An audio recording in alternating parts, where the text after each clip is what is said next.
habang nasa London ba kayo, napanood niyo si Rachel? Yes po, sa Miss Saigon. Hindi, Les Miserables. Les Miserables. Les Miserables. So, na-inspire ba kayo sa kanya? Kasi nakapag-memories din kami.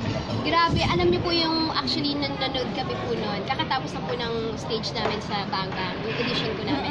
Tapos yung napanood niya kami, pinanood namin siya, naiyak kami kasi parang Filipino, tapos pinapalakpakan siya. Siya lang po yung nag-iisang Filipino. Oo. Tapos after po nun, nag-dinner pa kami together, kaya very humble po siya napakabait. Hindi kayo nag-isip na mag-audition din sa West End since nandun na kayo? Marami nga po nagsasabi. Nakakuha po kami ng email from Opo. Miss Saigon kung gusto po namin mag-audition. Pero parang for now, Nahirapan po sila, 4 daw po kami. 4 na Siguro po next time.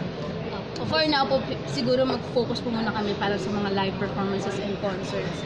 Album, yeah. Next time po siguro mga Les Miserables. Hopefully po.